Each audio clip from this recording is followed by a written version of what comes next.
우리가 지금 우리 사회에 우리가 해결해야 될 수많은 문제들이 있습니다. 정말 끝도 없이 발생하고 있는 문제들입니다. 평소 어떨 때 보면 이게 진짜 이 많은 문제들을 갖다 우리가 다 어떻게 할 거냐 우리가 참 당혹스러운 생각이 들기도 합니다만 일자리 만들어야 되고 복지해야 되고 특히 산업구조조정 지금 정말 세계적으로 글로벌 차원에서 어떻게 보면은 분업 체계가 완전히 바뀌고 있고 새로운 산업들이 들어서고 있으니까 산업구조조정이라는 게 이제 큰 하나의 과제로 들어가 있고 그것을 감당한 인적 자원도 양성해야 되고 노동개혁도 해야 되고 금융개혁도 해야 되고 자본시장 개혁도 해야 되고 수많은 과제들이 우리 앞에 이제 늘어서 있는 거죠. 그런데 이걸 다룰 국가기구 내지는 국가가 이 문제들을 다룰 수 있느냐 여기에 대해서 우리가 심각하게 고민을 좀 해봐야 됩니다. 우선 국가기구로서 중요한 국가기구를 이야기하자면 세 가지를 이야기할 수 있죠. 사법부를 빼면은 대통령이 있고 그 다음에 관료체제가 있고 또 그 다음에 국회가 있고 이게 다 이제 국가 부분에 속하는 아주 중요한 결정 단위들이 결정의 그 주체들인데 대통령이 엄청난 권한을 많은 사람들이 이렇게 이야기를 합니다. 대통령이 무소불위의 권한을 가지고 있고 뭐든지 할 수 있다. 그 뜻만 가지고 있으면 아마 이 자리에 계신 분들은 그렇게 생각하지 않겠습니다만 일반 국민들 생각도 그렇고 이 자리에 계신 분들 중에서도 그렇게 생각하시는 분이 있을 수 있습니다. 그런데 제가 경험한 한국의 대통령은 그런 무소불위의 힘 없습니다. 누구 장관시키고 누구 총리시키고 뭐 기업 하나 성장시키고 기업 하나 망하게 할 수도 있는 그런 힘이 있습니다. 그 정도는 할 수 있어요. 누구 한 사람 가지고 사면시키고 누구 한 사람 어떻게 보면 마음 먹고 하자면은 아주 나쁜 마음 먹으면은 누구 한 사람 가가지고 형사처벌 받게 할 수도 있고 그럴 수 있습니다. 그런 걸 보고 무소불위의 힘을 가졌다고 이야기를 하는데 우리가 원하는 그리고 대통령에게 정작 필요한 힘은 그런 힘 아닙니다. 그것은 국가를 운영하는 데 있어서 그냥 쪼가리 권력입니다. 정말 쪼가리가 대통령한테 필요한 힘은 뭔가 하면 우리 사회를 변화시키고 어떤 새로운 변화에 우리 사회 체제가 적응할 수 있도록 하는 거거든요. 그게 뭔가 하면 노동개혁을 할 수 있는 힘이 있어야 되고 그 다음에 교육개혁이나 인력 양성 체계를 바꿀 수 있는 힘, 자본시장을 개혁하고 또 금융개혁을 하고 할 수 있는 힘이 있어야 되는데 실제 대통령이 되어서 누가 그래요? 저보고 뭐라고 하는가 하면 지역균형발전 이야기하죠. 지역균형발전 간단하다는 겁니다. 어떻게 간단하니까 대통령이 돼가지고 서울대하고 연대고대를 저 강원도 홍천하고 어디 경상북도 뭐 영양이나 이런 데 보내고 뭐 그러면 된다. 제가 그랬습니다. 대통령 10명이 바뀌어도 되게 힘든 이야기를 합니다. 노동개혁, 저 민노총 어떻게 손 못 보고 뭐 쉽지 않습니다. 대통령한테 그런 말하자면 우리 사회가 필요한 그런 개혁을 수행할 수 있는 힘이 없어요. 왜? 기본적으로 제가 이제 한번 이야기 드렸습니다만 행정 공무원의 책상 위에서 출발해가지고 출발한 법안이 그것이 국회를 통과해서 집행 단계에 이르기까지 하도 답답해서 저희들이 계산을 한번 해본 적이 있습니다. 제가 정부에 있을 때. 얼마 걸리냐? 평균 35개월이 걸립니다. 이게 뭔가 하면 대통령의 힘이 어느 정도인가, 얼마나 말하자면 취약한 구조에 있는가를 이야기를 하는 겁니다. 그래서 한국의 대통령은 불행해집니다. 가지고 있는 어떤 헌법적 의무라든가 국민의 기대는 엄청나게 큰데 실제로 움직일 수 있는 그 권력의 바탕은 대단히 좁다는 겁니다. 일종의 역삼각형의 구조인데 역삼각형의 구도가 쉽게 흔들립니다. 헌법적 의무와 국민적 기대가 너무 크다 보니까 조금만 부족해도 이것이 흔들릴 수밖에 없는 그래서 대한민국 대통령은 쉽게 불행해지는 그런 구조 속에 있다. 역대 모든 대통령이 불행해진 바로 그것이 결국은 대통령 개인의 잘못도 있지만 실질적으로 구조적인 문제도 있다는 얘기입니다. 그 다음에 국회. 이 자리에서 더 길게 이야기할 필요가 없습니다만 저는 국회를 기본적으로 이게 농경시대의 유물이라고 생각합니다. 그게 뭔가 하면은 정책 문제가 초기 산업사회나 농경시대에 정책 문제가 작고 그다음에 결정의 속도가 느려도 될 때는 이 국회라는 게 굉장히 효율적으로 작동을 했는데 지금은 무수한 정책 문제가 수없이 지금 발생하고 하루에도 수백 수천 건 다뤄야 할 문제들이 있는데 국회라는 것은 심사숙고의 장이고 그다음에 서로 대립하고 경쟁하고 그다음에 또 뭡니까 싸움을 하는 게 그게 국회입니다. 우리 사회 이해관계가 이렇게 첨예한데 국회 안에 어떻게 싸움이 없을 수가 있습니까? 그러다 보니까 국회는 컨베이어 벨트에 법안 실어 나르는 그런 구조가 아니라는 거죠. 다른 나라 같으면 그것이 지방 분권이라든가 아니면 전문적 어떤 위원회라든가 이런 것을 활용하면서 그 부담을 좀 줄이고 있지만 우리는 그러지도 못한 상황이에요. 그래서 국회는 기본적으로 결정의 주체로서 한계를 지닐 수밖에 없다. 관료체제는 어떠냐? 관료체제 마찬가지입니다. 옛날에는 우리가 그걸 따라갈 이유도 없고 그다음에 또다시 그렇게 갈 수도 없습니다만 옛날에 권위주의 체제에는 관료들은 정말 장기 집권이라는 그런 이름 아래 그런 틀 속에서 웬만한 관료들이 실수를 해도 그 관료가 보호되고 또 그 관료가 오히려 정권에 충성해서 나쁜 짓 좀 하면 더 성진할 수도 있고 그랬습니다. 지금 그렇지 않습니다. 법 하나와 법과 영과 규정과 규칙과 훈련과 모든 것이 관료들 입장에서는 움직일 수 없는 하나의 지뢰밭이 되고 있습니다. 관료들 그렇게 능동적으로 움직이기를 기대할 수가 없습니다. 그런 과정 속에서 관료는 자기 나름의 승진이라든가 아니면 퇴임 후에 여러 가지의 자기의 어떤 그 생활과 관련된 아주 나름의 자기 이익을 추구하는 그런 존재가 되어 있습니다. 그래서 결국 무슨 이야기를 말씀드리는가 하면 수많은 정책 문제들이 발생하고 있고 해결해야 될 수많은 과제들이 있는데 이 과제들을 국가기구들이 효율적으로 지금 처리할 수도 없고 또 그 기대할 수 없는 그런 상황에 있다는 이야기를 제가 드리는 겁니다. 그 다음에 국가가 동원할 수 있는 인적 물적 자원이라든가 이런 것도 한계에 부딪히고 있습니다. 세계의 모든 것, 이게 우리만의 문제가 아니라 세계의 모든 국가가 아시다시피 재정 적자가 그냥 나날이 치솟고 있습니다. 그 재정 적자가 커지고 있는 유럽 국가들만 해도 메스트리 조약에서 자기들 스스로 뭐라고 이야기를 했는가 하면 재정 적자가 GDP의 60%를 넘지 않도록 노력하자고 했는데 결국은 지금 어떻게 됐습니까? 다 100% 이상 200% 이렇게 지금 가고 있습니다. 그건 뭔가 하면은 인적 물적 국가가 저는 그렇게 얘기합니다. 국가가 모든 나라에서 이런 국가가 그 한계를 보이고 있는 가장 대표적인 그 증거 중에 하나가 바로 뭔가 하면 재정 적자고 그다음에 또 우리가 지금 고생하고 있는 인플레이션 같은 것도 그 중에 하나라고 저는 해석을 하고 있습니다만 하여튼 국가기구가 한계가 있다. 자, 그러면 여기에서 우리가 뭘 생각해 볼 필요가 있는가 하면 국가와 상대적인 그 위치에 있는 시민사회와 시장의 우리 역할과 그다음에 역량을 한번 생각해 볼 필요가 있다. 국가의 그 기능이 민주화가 되고 그다음에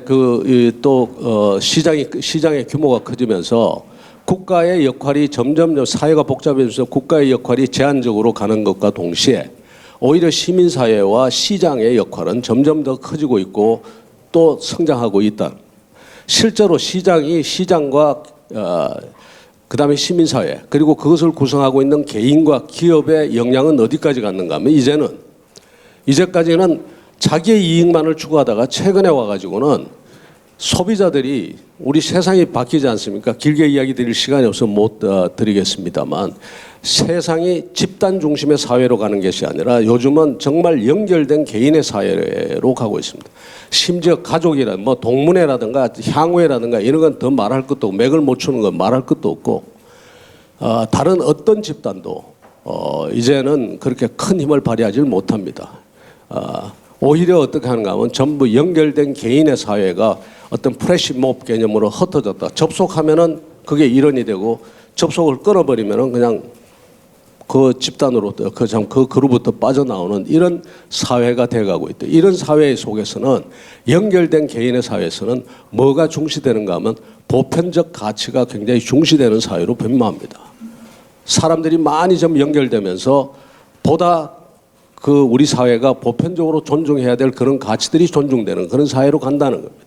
가다 보니까 기업들조차도 어떻게 변하는가 하면 옛날에 사익만을 추구하고 이랬다면 지금 그렇게 해가지고 기업을 못합니다.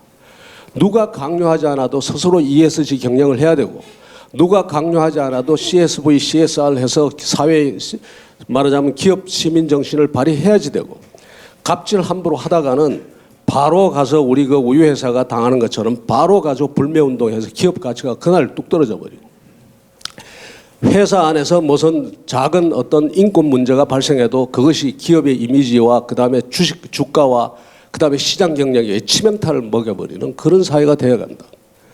그러다 보니까 기업들이 최근에 와가지고 누가 시키지 않아도 오히려 어느 쪽으로 돌고 있는가 하면 소위 말하는 코프로덕션, 공공재와 공공서비스를 국가만 생산하는 것이 아니라 오히려 기업이라든가 그다음에 개인이라든가 이런 사람들이 더 많이 생산하는 이런 형태로 지금 바뀌고 있을 정도로 지금 세상이 바뀌고 있다.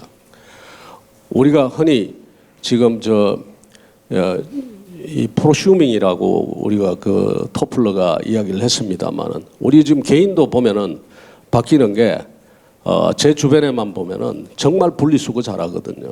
이 공공재와 공공서비스의 창출 아닙니까? 분리수거 잘못하면은 개인도 그 이웃으로부터 지탄을 받고 그다음에 아파트에도 주차를 갖다가 조금만 삐딱하게 해놓고 다른 차에 방해되는 주차를 해도 그 이웃으로부터 완전히 가가지고 잘못된 사람으로 취급을 받는단 말이에요. 이런 것들이 우리 사회의 이 연결된 개인의 사회에서는 아차하는 순간에 인터넷에 이름이 오르고 아차하는 순간에 가서 고발이 되고 다들 지금 주의를 하고 있는 겁니다. 그만큼 개인과 기업의 그런 상황이 바뀌면서 점점 하나의 그것이 보편적 가치로 정착하고 있다. 그래서 프로슈밍이라는 건 제가 설명드리지 않아도 아시겠습니다만은 진짜 가서 아까 이야기한 그 쓰레기 분리수거 하나 하는 것도 이것도 코프로덕션이고 또 프로슈밍 행위죠. 프로슈밍이라는 것은 소비자와 생산자를 합친 개념입니다. 우리가 커피집에 가도 옛날 같으면 다방에 아가씨가 가지고 커피 갖다 주는 거 우리가 그냥 받아 먹었습니다만 지금은 자기가 가서 주문하고 자기가 받아와 가지고 심지어 나가면서 분리수거까지 다 해주고 나가야 되는 오히려 그런 집이 더 비싼 집이 되고 이게 일종의 소비자의 생산적 행위들이죠. 이런 것들이 우리 사회 곳곳에서 일어나고 있다. 그러니까 국가의 역량은 한계가 있는 반면에 시장과 그다음에 개인의 역량은 또 그다음에 기업의 역량은 점점 더 커지고 있고 그다음에 그 가치 체계까지도 바뀌고 있다는 이야기를 드리겠습니다. 자, 그러면 우리가 물을 필요가 있습니다. 좋은 정부는 어떤 정부고 좋은 국가는 좋은 정부는 어떤 정부인가? 좋은 정부는 공공재와 공공서비스를 직접 많이 생산해서 공급하는 정부가 좋은 정부인가? 시민사회 그러면서 어떤 시민사회와 개인에 대한 통제력을 가지고 또 기업에 대한 통제력을 가지고 그것을 국가가 통제하고 규율하는 그런 정부가 좋은 정부인가? 아니면 시민들로 하여금 또는 시민사회와 시장으로 하여금 이런 공공재와 공공서비스를 많이 생산하게 하는 정부가 좋은 정부인가? 경찰만 해도 그렇습니다. 도둑을 많이 잡는 정부가 좋은 정부인가? 그렇지 않으면 애초에 그런 범죄가 발생하지 않도록 시민들 스스로 네이버 워치도 하고 그다음에 시민들 스스로 네트워크를 형성해서 예방할 수 있게 만드는 그런 경찰이 좋은 경찰인가? 지금 시대가 어느 쪽으로 가고 있는가 하면 도둑 많이 잡는 경찰이 좋은 경찰이 아니라 시민들 스스로 우리 사회 스스로 범죄를 예방할 수 있도록 하는 정부가 좋은 정부라는 겁니다. 기업에 대해서 직접적인 규제를 하는 정부가 좋은 정부인가? 그렇지 않으면은 소비자와 주주와 채권자와 투자자들이 서로가 견제를 하면서 자율적인 체계로서 그 책임을 확보할 수 있는 그렇게 만드는 정부가 좋은 정부인가? 이제 우리가 물을 때가 됐다는 이야기입니다. 특히 그래서 지금 저는 이런 개인과 기업의 어떤 공적인 역할이라든가 그다음에 개인과 기업이 자기들의 잠재력을 가지고 그 잠재력을 크게 발휘하지 않으면 발휘할 수 있게 안 해주면은 우리가 당면하고 있는 숱한 문제들 노동개혁이라든가 산업구조조정이라든가 금융개혁이나 이 문제를 대통령도 풀 수가 없고 국회도 풀 수가 없고 이것은 뭘로서 풀어야 되는가 하면 결국은 시장 안에서의 자율적인 메커니즘과 시장 안에서의 서로 경쟁과 또 시민사회 안에서의 시민사회의 감시와 감독 그다음에 동력 이런 것을 통해서 우리가 풀어야 하는 그런 세상으로 가고 있다는 이야기입니다. 교육을 하나 예를 들겠습니다. 교육에 대해서 할 말이 특히 우리 이제 대통령도 많으시고 저도 많은데 교육이야말로 프로슈밍과 그다음에 그 코프로덕션이 굉장히 중요한 요소입니다. 옛날에 우리가 한국 신민교육이다 뭐 해가지고 일제기에 하는 그런 교육, 일방적으로 내리꽂는 정부 규제에 의해서 이루어지는 그런 교육 가지고는 우리가 좋은 인재와 미래지향적인 인재를 길러낼 수가 없다고요. 지금 우리나라 교육을 한번 보십시오. 교사의 자격부터 학교의 조건 모든 것을 교육부가 하나하나 다 정하고 있습니다. 무슨 과목을 몇 시간 가르치라는 것까지도 다 정하고 있습니다. 그런데 우리 한번 물어보죠. 과연 교육부와 교육부 관료가 우리 미래 사회가 어떻게 변할 것이며 그 변하는 사회에서 도대체 어떤 것을 배워야 되는지를 우리 교육부 관료들이 아니면 교육부가 다 알고 있다고 생각하십니까? 엄청나게 우리 사회가 굉장히 다변화되고 가르쳐야 될 것도 너무 많고 사람에 따라서 배워야 할 것도 전부 다 다를 수가 있는데 그것을 획일적인 틀 속에 넣어가지고 그것을 이거 가르쳐라 저거 가르쳐라 국어는 몇 시간 산수는 몇 시간 이렇게 가르치는 것이 이게 과연 합당한 미래형 교육이냐는 겁니다. 아닌 것 같거든요. 자, 한번 보십시오. 여기 지금 제가 대표적으로 뭐 이 교육을 갖다 선전하기 위해서 그런 게 아니라 우리는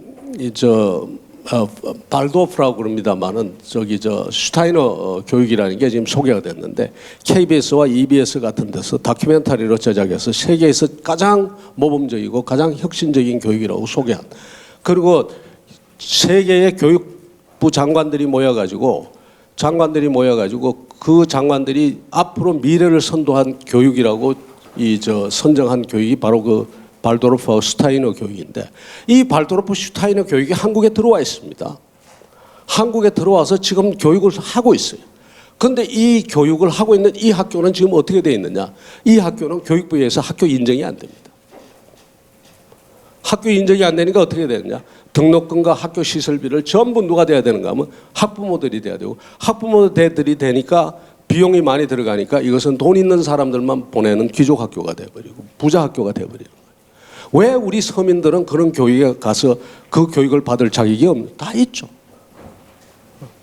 그러니까 이런 걸 뭔가 하면은 이런 프로그램들이 무수하게 그것이 발도르프든 몬테소리든 뭐 돌아가지고 그 혁신 교육들이 다 이루어지려고 하고 그 사람들이 돌아서 하고 있는데 교육부는 넌 교육 아니라는 거예요. 이게 과연 합당한 것이냐? 교육부가 그 정도의 어떤 역량과 그다음에 미래 비전과 그것을 다 가지고 있는? 아닙니다. 개개인이 가진 건 교사의 자격부터 시작. 과연 교육부가 정하는 교사의 자격이 훌륭하겠죠. 훌륭한 교사들이 많이 나오겠죠. 그러나 그것이 우리 사회가 미래 사회에 이 다변화되고 그다음에 또 내용이 정말 사회가 어디로 변할지 모르는 이런 세상에 과연 그런 지침들이, 그런 교사를 양성하는 지침들이 오느냐. 예를 들어서 발도르프 교육만 하더라도요, 자기들이 교육을 시킨 교사를 쓰지 한국의 교육부의 그 교사 자격을 받은 사람은 그건 신경 안 씁니다.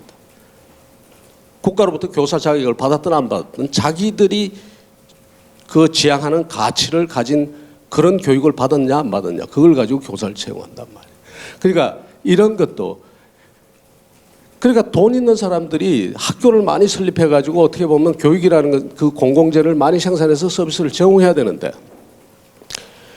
돈 있고 서인을 가진 무수한 사람들이 학교를 만드는 순간에 교육부의 하수인이 되고 교육부의 지시를 받아야 되고 교육부에 끌려다녀야 되고, 그러니까 정말 교육을 시키고 싶은 사람들은 자꾸 뒤로 물러나 버립니다. 내가 왜 가서 내 돈 들여서 학교 지어가지고 그 다음에 우리 돈 들여서 학교 지어가지고 운영하면서 교육부의 지침을 따라야 되고 교육부 관리들의 전부 지시를 받아야 되느냐. 이렇게 물러서면서 우리 사회에 교육이라는 공공재가 뒤로 가고 있다는 이야기를 드립니다. 그것뿐만이 아닙니다. 수많은 사람들이 국가의 지나친 간섭과 그 다음에 규제에 의해서 자기 역량을 갖다가 발휘하지 못하고 있다. 여기 변호사들도 많이 의원님들 변호사 많이 계시니까 제가 이야기를 드리지 않겠습니다만, 가장 대표적인 게 배임죄입니다.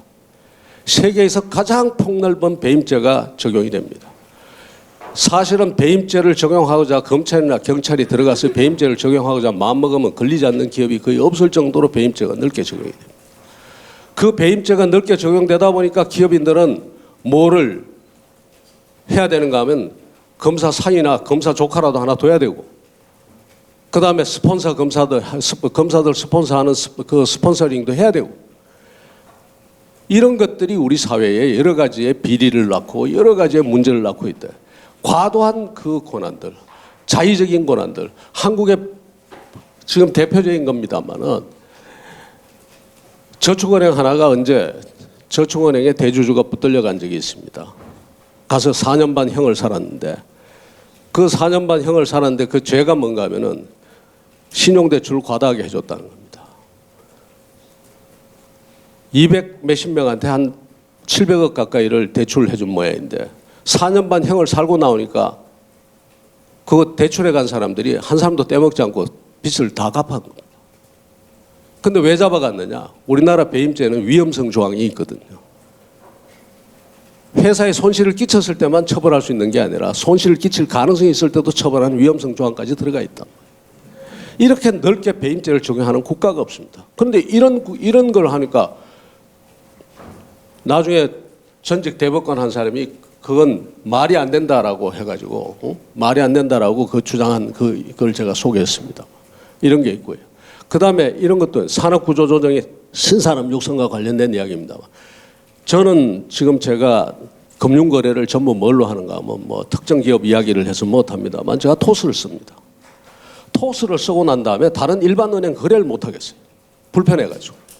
근데 어느 날 근데 이 토스 가지고 엄청난 핀테크 기업으로 지금 세계적인 핀테크 기업으로 자랐지 않습니까?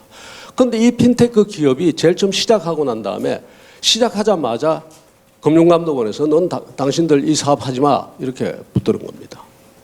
이유가 뭐냐는 그 당시에 전부 공인인증서 가지고 공인인증서를 가지고 뭐 인정을 받고 거래를 하고 해야 되는데 이 지금 토스가 시작하면서부터 공인인증서를 사용하지 않는 시스템을 만들어서 했거든요. 근데 그 핀테크 기업인 그 토스의 CEO가 한 말이 재미있습니다. 자기들은 그냥 그렇게 하면 되는 줄 알았다는 거예요. 그런데 갑자기 어느 날 금융감독원에서 금융규제기관에서 전화가 와가지고 하지 말라고, 당신들 범법이니까 하지 말라고 하니까 길 가다가 두 공동 창업자가 가다가 길 가다가 한 사람이 그냥 풀썩 주저앉았다. 절망을 했고, 다행히 그것이 이 기업은 그나마 운이 좋아가지고 이것이 박근혜 대통령이 하는 그 규제 샌드박스 회의인가 거기 올라가가지고 거기서부터 풀어주는 바람에 오늘날 이 토스라는 것이 성립이 된 거예요. 근데 토스의 CEO가 뭐라고 이야기해요? 저희들은 금융을 잘 몰랐기 때문에 법문만 읽고 아무 문제가 없으니 진행해도 되겠다고 생각했던 거고요. 결과적으로 서비스를 내렸다는 거예요. 재계약기까지 1년 남짓 소요됐는데 그 다음 말이 중요합니다. 이렇게 오래 걸릴 줄 몰랐는데 그 사실을 알았다면 아마 못 버텼을 거예요. 모르니까 했다는 겁니다. 모르니까 했고 알면 못한다는 거예요. 대한민국의 법과 관행과 대한민국의 지금 이런 과정들은 알면은 못한다. 누가 지금 못하고 있는? 수많은 대한민국의 좋은 아이디어를 가진 사람들이, 또 열정을 가진 사람들이 정부의 불합리한 규제와 그 다음에 지나친 감독 때문에 아예 포기해버리는 겁니다. 수많은 사람들이 포기하고 수많은 사람들이 들어왔다가 모르고 들어왔다가 실패하고 또 그 다음에 알기 때문에 못 들어가고, 이것이 대한민국의 동력을, 대한민국은 너무나 혁신적인 국민이고 혁신적인 국가입니다. 혁신에 있어서는 세계 최고 가는 그러한 국가고 국민인데 이 국민들이 국가의 불합리한 규제와 그 다음에 여러 가지의 불합리한 간섭 때문에 이것이 붙잘려 있다. 이것이 뭔가 하면 우리의 국가의 미래를 죽이고 우리의 역량을 죽이고 있다는 이야기를 제가 드리는 겁니다. 곳곳에 이런 것이 있습니다. 지난 정부 때 일어난 일입니다마는 먹방 방송을 규제를 하겠다. 이야기 나왔었죠. 결국은 실행에 옮겨지지 못했습니다만 먹방 방송 왜 규제하느냐? 대한민국 국민이 먹방 방송을 보면은 너무 많이 먹어가지고 비만해져가지고 이것이 말하자면 의료비 지출이라든가 이런 것이 늘어나게 된다. 대한민국 국민을 얼마나 졸로 보면 이런 생각들이 나오겠습니까? 소주 광고를 규제해야 되겠다. 왜 규제하냐니까 소주 광고 먹고 칵 하고 한잔하는 이런 모습 보이면 한 잔 더 하면서 알코올 중독자가 된다는 겁니다. 이 지금 국가의 과도한 규제와 그 다음에 지나친 간섭 속에서는 뭐가 있는가 하면 국민을 어리석고 사납다고 보는 국민에 대한 이 부정적인 인식이 깔려 있는 겁니다. 아니면 자기들이 가고 싶은 어떤 목표가 너무 강해가지고 그냥 국민을 글로 몰고 가기 위해서 그러든가. 대체로 보면 국민을 굉장히 어리석고 보호해야 되고 그다음에 가르쳐야 되고 규제해야 되고 감독해야 되고 이런 글로 본다 이 말이죠. 지금 우리 법에서 그렇습니다. 국회 지금도 우리가 지방 분권하고 지방 자치를 한다고 하지만 지방 자치를 하면 뭐부터 해야 됩니까? 자기 밥값부터 자기가 결정해서 하는 게 그게 지방 자치 아닙니까? 지금도 지방의 의원들은 자기 밥값을 자기가 결정 못합니다. 출장 갈 때. 어디 하느냐? 공무원 유비 규정에 맞춰서 하게 돼 있습니다. 그러니까 거짓말하죠. 어떻게 거짓말을 하는가 하면 뭐 3만 원짜리 먹고 2만 3천 원짜리 먹었다고 보고서 내야 되고. 제가 교수 돼서 제일 먼저 한 일이 뭔지 제가 이야기 드릴까요? 교수 돼가지고 보직을 받았는데 행정대학원의 교학부장이라는 보직을 제가 교수 되자마자 받았는데 제일 첫 번째 하는 일이 뭔가 하면 회계부정하는 일이었어요. 밖에서 강사가 왔는데 강사료를 예를 들어서 당시에 30만 원을 줘야 되는데 학교에서 책정되는 건 2만 3천 원인 거예요. 나머지 돈을 누가 만들어내야 되는가 하면 내가 만들어내야 되는데 그 규정을 누가 만드는가 하면 교육부가 강요한 겁니다.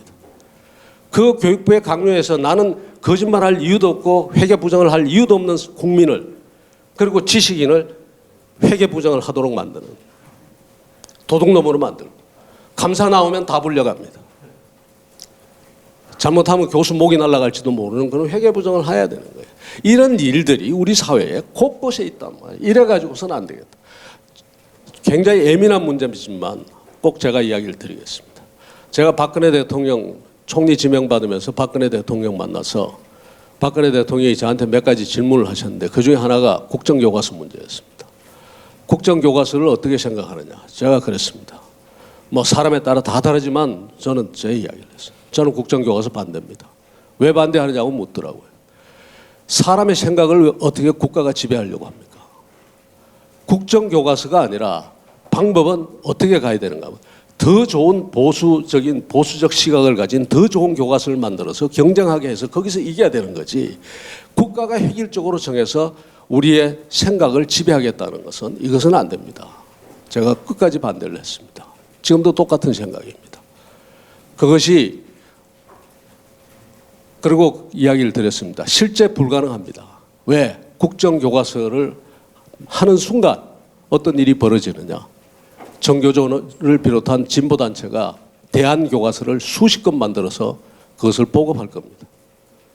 그런 세상이 돼버린 겁니다. 국가 규제가 안 먹혀요. 제가 84년에 대학 교수가 됐는데 그때만 해도 84년에 대학 교수 들어가니까요. 학생들이 종이 한 장을 안 놓고 제가 강의하면은 팔짱을 이렇게 들고 뒤에 앉아가지고 교수가 이야기하면 고개 끄덕끄덕 하고 있습니다. 뭐 조금 마음에 드는 이야기 하면 저 친구 좀 안 해. 그리고 조금 뭐 이상한 이야기 하면은 저 뭐 쥐뿔도 모르면서 와가지고 떠든. 왜 그러냐? 학교에서 가르치는 거는 뭘 가르치는가 하면 예를 들어서 정치 권력에 관해서 문화적 입장에서 설명을 하는데 이 친구들은 아니거든요. 자기들끼리 5명, 10명 모여가지고 전부 뭘 스터디하고 있는가 하면 사회 구성체론, 소위 막시스트 이론에 입각한 그걸 보고 있는데 그걸 읽고 난 다음에 교수가 문화론적인 입장에서 이야기하면 저 완전히 이게 돈 사람 아니야 이렇게 보는 겁니다. 어떻게 해야 되느냐? 오히려 그것을 그 사회 구성체 이론 같은 것을 강의실로 가져와서 교수가 직접 강의를 해버리고 거기서 토론을 하면 되는 것을 그걸 못하게 하니까 그걸 못하게 하고 그걸 강의하는 사람을 갖다가 이게 무슨 보안대나 당시에 정보부 같은 데서 와서 계속 보면서 교수를 감시를 하니까 그런 이원화 현상이 생기고 그것이 오늘날의 대한민국의 소위 진보 세력이 잘못 뿌리를 자기들끼리 학습을 하다 보니까 그 학습이 엉뚱한 방향으로 간 겁니다. 전통적인 진보도 아니고. 자, 그 이야기는 줄이겠습니다. 자, 그런 것들이 있는데 이거 시간이 없으니 줄이겠습니다. 많은 사람들이 그렇게 생각합니다. 개인은 굉장히 이기적이고 기업도 이기적이다. 아까 제가 그랬습니다. 이기적이기 때문에 오히려 더 공적일 수도 있다라는 이야기 드리고 가겠습니다. 그리고 우리 대한민국 국민이 굉장히 높은 열정 가지고 있고 이러기 때문에 어떻게 해야 되느냐. 대한민국이 제대로 되려면 이 혁신 역량을 가진 기업들과 개인들을 풀어줘야 돼요. 믿고 풀어주는 대신에 그 안에서 국가가 규제를 하는 것이 아니라 그 스스로 단위 요소들의 시장은 시장대로, 그 다음에 시민사회는 시민사회대로 그 안에서 자율적으로 통제하는 시스템이 자리 잡도록 해줘야 된다. 윤석열 대통령이 취임사에서 35번, 그 다음에 광복절 경축사에서 33번의 자유를 이야기를 했습니다. 그 자유의 이야기가 바로 뭔가 하면은 저는 그렇게 생각합니다. 국가기구의 한계, 그리고 우리 국민과 시장이 가진 잠재적 역량, 이것을 두고서 35번과 33번의 자유를 외치는 겁니다. 많은 사람들이 뭐라고 하는가 하면 취임사를 읽고서는 일부 기자들이 그렇게 썼어요. 제가 나중에 가서 직접 만나서 악의하기도 했습니다만 감동이 없다. 뭐 맨날 하던 이야기 자유민주주의 뭐 그런 이야기 다 있더라. 감동이 없는 이유는 저렇게 생각합니다. 우리가 자유라는 말을 너무 함부로 썼습니다. 그러다 보니까 매일 듣던 이야기 아니냐. 때로는 우리 사회에 그것도 자유민주주의의 일환입니다만 반공주의를 자유주의의 자유주의라는 것은 곧 반공주의 아니냐, 뭐 이렇게 생각하는 분들도 굉장히 많습니다. 반공주의도 자유주의의 한 일환이지만 그거 아니죠. 소위 반공주의로서의 자유주의는 자유라는 이름 안에 개인을 억압하기도 합니다. 공산주의 하면 안 되니까 우리가 하기도 권위주의가 그랬지 않습니까? 자유민주주의 앞세워가지고 우리의 권위주의적인 통치를 하고 했지 않습니까? 자유를 억압했단 말이에요. 근데 그 자유주의는 그런 반공주의로서 자유주의를 훨씬 넘는 겁니다. 윤석열 대통령이 이야기하는 자유주의. 그 자유는 어디까지 가는가 하면 결국은 개인의 자유권의 확대라는 그것을 궁극적인 방향으로 지금 정하고 있는 겁니다. 그러니까 우리가 국가주의와 자유주의를 너무 많이 써서 감동이 없어 보이기도 하고, 그 다음에 국가와 국가주의에 너무 익숙합니다. 아까 제가 이야기 드렸죠. 좀 과격하지만 저같이 이렇게 물을 수도 있단 말입니다. 왜 교사의 자격을 국가가 하나하나 정해야지? 왜 무슨 과목을 가르쳐야 될 것을 왜 교육부가 정해야지? 우리 질문 자체를 안 합니다. 질문을 하면은 그럼 그 국가가 정하지 누가 정해야 돼? 이렇게 대답을 한단 말이에요. 이게 우리가 국가주의 틀 속에 빠져 있는 겁니다. 아까 그러죠. 자기도 모르게 말하자면 소주 광고 규제해야 된다고 하고, 그 다음에 자기 그 비만 먹방 광고 규제해야 된다라고 생각하는 게 우리도 모르게 그냥 나와버린다고요. 이게 국가와 국가주의에 대해 익숙해버리고, 그러다 보니까 이 자유민주주의라는 이 자유시장 경제 이 수사로서 굉장히 감동이 없어 보이는 겁니다. 그런데 아닙니다. 윤석열 대통령이 한 그 자유의 외침이라고 하는 것은요, 저는 한마디로 말해서 대통령은 직접 이야기 못하지만 이건 레짐 체인지입니다. 레짐 체인지라고 하는 것은, 레짐이라고 하는 것은 뭔가 하면은 우리가 정권은 바뀌어도 레짐은 그대로 남거든요. 조선조에 동인이 정권을 잡기도 하고 서인이 정권을 잡기도 하고 남인이 잡기도 하고 뭐 이렇게 노론 벽파가 정권을 잡기도 하고 이렇게 하지만 왕정이라고 하는 그 레짐은 조선조 500년 동안 계속되는 겁니다. 우리도 마찬가지입니다. 여러 정부가 들어서고 여야 정권 교체가 됐지만 대한민국에서 그 레짐이라는 국가주의 레짐이라고 하는 것은 여전히 지금까지 뿌리 깊게 지금 그대로 남아있다. 교육부가 모든 교육을 다 통제해야 되고, 그 다음에 중앙정부가 지방정부를 전부 통제해야 되고 하는 식의 레짐은 상당히 약화되었다고 하지만 여전히 굳건하게 자리를 잡고 있다. 윤석열 대통령의 자유주의는 지금 어떻게 보면은 수십 년, 어떻게 보면 수백 년, 아니면 길게 보면 수천 년 내려온 이 국가 중심의 국가주의 레짐을 바꾸자는 레짐 체인지를 이야기를 하는 겁니다. 사실은 어마어마한 혁명적 선언이라고 이야기할 수가 있습니다. 이것은 어떤 것을 기초로 하느냐? 앞서 제가 이야기 드린 것처럼 시대 변화, 시장과 개인의 역량이 바뀌고 국가의 역량이 더 제한되는 이런 시대 변화에 대한 인식과, 그 다음에 아까 말씀드린 것처럼 우리 국민이 이것이 사납고 보호해야 되고 아니면 그 어리석고한 그래서 규제하고 감독하고 번호 매겨야 되고 등록시키고 해야 되는 그런 것이 아니라 우리 국민의 역량이라든가 이런 것을, 우리 혁신 역량이라든가 이런 것에 대한 확신을 바탕으로 국가와 시장과 그리고 시민사회의 역할에 대해서 새로운 관계를 정립하자는 이야기입니다. 국정 운영의 제도 관행 다 바뀌어야 되겠죠. 문화도 혁신해야 되고 시장 자유를 지방화, 윤석열 정부는 지방화 시대라고 하는 이야기도 이 속에 그 의미가 있는 겁니다.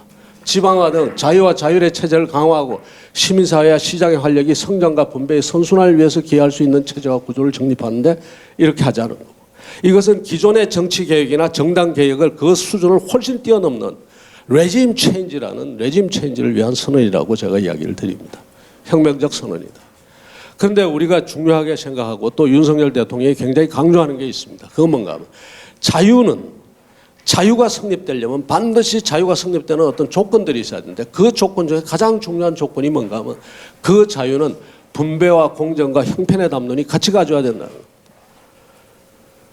자유는 언제 위협받는가 하면 그 사회에 분배가 공평하지 못하고 그다음에 그 사회에 여러 가지 불합리한 권력 행사가 있고 공정하지 못하고 상식이 어긋나고 이럴 때 사람들은 그 자유주의 체제를 뒤엎고 자유의 가치를 갖다 부정하게 됩니다.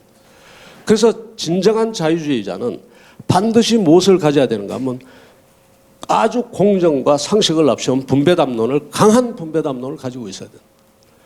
그래서 윤석열 대통령 취임사에도 법언하지만 그리고 최근에도 강조되지만 오늘 제 세모녀 그런 이야기도 있었습니다만 이런 우리 사회에 굉장히 어렵고 힘들고 일어설 수 없는 그런 사람들에 대한 어떤 국가적인 배려, 이거야말로 국가가 해야 될 일이에요. 성장의 축은 오히려 시장과 개인이 가져가고 분배와 형평의 축은 오히려 국가가 보장해주는 이런 체제로 가는 것. 그것 또한 자유주의의 그 틀 속에서 지금 위험한 수준으로 가고 있습니다. 소득 분배가 이렇게 위험하고 그다음에 국가의 균형 발전에 이것도 수도권과 비수도권이 지금 완전히 크로스해가지고 비수도권이 점점 더 열악한 상황으로 가고 있는데 저것만 하더라도 균형 발전만 하더라도 그렇지 않습니까? 정말 공정하지 못하고 상식에 어긋나고 정의롭지도 못하지 않습니까? 자기 역량에 따라서 자기의 미래가 결정되는 것이 아니라 어디서 태어나고 어디서 교육받고 어디서 자라고 어디서 사느냐에 따라서 자산의 규모도 달라져 버리고 취업의 기회도 달라지고 심지어 결혼을 하는데 배우자를 만날 그 기회조차도 가지고 달라지는 이런 사회는 공정하지 못하고 정의롭지 못하고 상식적이지도 않는 사회. 이런 사회를 그대로 두고 그다음에 지금 어려운 사람들이 점점 더 어려워지는 이런 세상을 그대로 두고 우리가 자유를 이야기할 수는 없는 거거든요. 그래서 자유주의를 위해서라도 형평과 분배, 공정 이런 담론을 더 강화시켜야 된다는 것이 그라고 봅니다. 자, 이제 이야기를 줄이겠습니다만 중요한 것은 대통령의 이런 외침과 그다음에 대통령의 이런 이야기가 전달이 안 된다는 이야기입니다. 전달이 안 되고 있습니다. 어디에도 전달이 안 되고 있는가 하면 당에도 전달이 안 되고 있고 그다음에 저기도 대통령실이나 내각이나 심지어 저기도 전달이 안 된다고 봅니다. 저는 대통령실에도요. 예를 들어서 지금 하나 얘기를 들겠습니다. 5세 이하 5세 입학 문제가 지금 그것 때문에 굉장히 그 혼란이 생겼고 또 대단한 비판을 받았습니다만은 이게 지금 내각에서 말하자면 안을 짠다면은 자유주의의 원칙에 입각한다면은 5세를 의무적으로 입학시키는 이런 안이 안 나오겠죠. 기본적으로 대통령이 뭐라고 이야기를 하시든 간에 당연히 뭐가 되는가 하면 자유주의에 입각한다면은 5세에 넣든 6세에 넣든 5세에 입학시킬 수 있는 자격만 부여하고 선택은 부모가 가지면 되는 거지. 그것을 갖다가 5세 이상은 무조건 입학시키는 이런 식으로 가져갈 이유가 없지 않습니까? 왜 그런 자유주의에 대통령이 35번이나 이야기한 그 자유주의의 원칙이 내각에서 적용이 안 되느냐는 겁니다. 안을 하나 만드는 과정에서도. 그 다음에 마찬가지입니다. 지금 우리 비대위원장님 계십니다만은 이 지금 당에서도 보면은 매일 데일리 팔리틱스 이야기가 너무 많아요. 비대위원장이 어떻게 되고 그다음에 그 전직 대표를 어떻게 하고 하는 이런 이야기들이 다 덮어버리는데 이 이야기들이 있어서 안 된다는 이야기 아닙니다. 있게 마련입니다. 또 있어야 됩니다. 그러나 그 이면에 뭐가 있어야 되는가 하면 어딘가에서 우리 사회에 지금 새로운 말하자면 대한민국의 새로운 프레임을 만드는 그런 문제와 우리 당이 어떤 가치를 가지고 앞으로 갈 것인가에 대한 아주 짙은 논의가 있어야 됩니다. 대통령이 제가 해석하기에는 레짐 체인지라고 하는 거대한 하나의 혁명적 담론을 던졌는데 거기에 대해서 이것이 틀렸든 맞든 그 정도 던졌으면은 거기에 대해서 자유주의가 뭐고 자유주의가 어떤 자유주의가 성립할 수 있는가에 대해서 치열한 논박이 있어야 되는 거예요. 그것이 그냥 너무 가볍게 지금 취급되고 있다. 그런 과정에서 뭐만 되는가 하면 매일같이 일어나는 일상적인 발언들이 그 큰 혁명적 담론을 뒤엎어가지고 대통령을 무슨 대통령으로 만드는가 하면 무차르게 대통령으로 만들고 있는 거예요. 이거보다 레짐 체인지를 주장할 정도로 강한 그러한 메시지가 있는데도 불구하고 거기에 대해서 무철학을 주장하는 그런 사람들은 도대체 나는 무슨 이야기인지도 모르겠고 그것을 받쳐주지 못하는 내각이나 대통령실이나 정당은 도대체 뭐 하는 건지 모르겠다 이 말입니다. 좀 심하게 이야기하면은. 자, 이대로 가면 어떻게 되느냐. 이대로 가면 5년 뒤에 우리 집니다. 왜 지느냐. 아까 말씀드린 것처럼 대통령이나 국회든 여당이나 집권 정부는 국민을 만족시키기가 대단히 힘이 듭니다. 앞서 말씀드렸지 않습니까? 여소야대 전국에서 법 하나 통과시키는데 평균 35개월 걸리는 이 구조 속에서 과연 대통령과 정부가 국민을 만족시킬 수 있는 그런 조치들을 얼마나 할 수 있을까요? 게다가 대한민국 국민은 대단히 까다롭고 그 말하자면 만족의 스탠다드도 굉장히 높습니다. 다른 국민에 비해서. 그러면 결국 5년 뒤에 어떻게 되는가 하면은 데일리 팔리틱스, 매일같이 일상적인 정치를 화두로 삼고 그거 싸우고 서로 밀고 당기고 하다 보면은 결국은 반사 이익은 어느 쪽으로 돌아가는가 하면 반사 이익은 야당 쪽으로 돌아갈 수밖에 없습니다. 이것을 막기 위해서는 어떻게 해야 되는가 하면 큰 화두를 가지고 싸워줘야 된다. 일상적인 것과도 매일같이 우리 비대위원장 중심으로 싸워주지만 어디선가 우리 정부 어디선가 우리 당 어디선가는 이런 큰 화두를 가지고 싸워줘야 됩니다. 이깁니다. 왜 이기느냐. 저는 역사의 방향은 자유라고 봅니다. 역사의 방향은 자유입니다. 오늘날 젊은이들이 하는 행태나 젊은이들이 가지고 있는 가치관을 보십시오. 자유라는 것이 결국은 역사의 흐름입니다. 개인의 자유권의 확대는. 그런데 대한민국의 진보 세력들은 그렇지가 않습니다. 이 사람들은 늘 규제와 통제 그다음에 국가주의적인 그런 입장을 가지고 있습니다. 왜냐하면 자기들이 어디로 가야 한다는 방향을 딱 정해놓고 그다음에 그 말하자면 하위 단위의 그러한 행동들을 제약하기를 좋아하기 때문에 그쪽으로 가게 되어 있습니다. 뿐만 아닙니다. 이때까지 진보나 그다음에 야당은 대한민국에 좋다는 좋은 가치는 다 점유하고 있었습니다. 생각해 보십시오. 민주, 통일, 인권, 상생, 환경, 민생 이 모든 가치들을 마치 자기들이 독점한 양 이때까지 이야기를 해왔어요. 그런데 지금이 어떤 상태인가 하면은 지난 5년을 통해 가지고 이 사람들이 외치던 그 가치가 전부 거짓말이었다는 것이 다 드러난 상황이에요. 그러면 지금 우리 좀 국가나 공적 부문에서는 완전히 가치 공백 상태예요.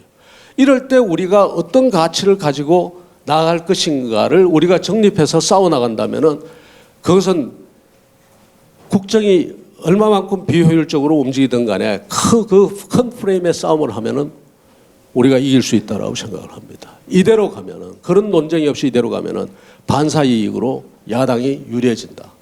지금 그래서 가치정당의 문제를 제가 이야기를 합니다.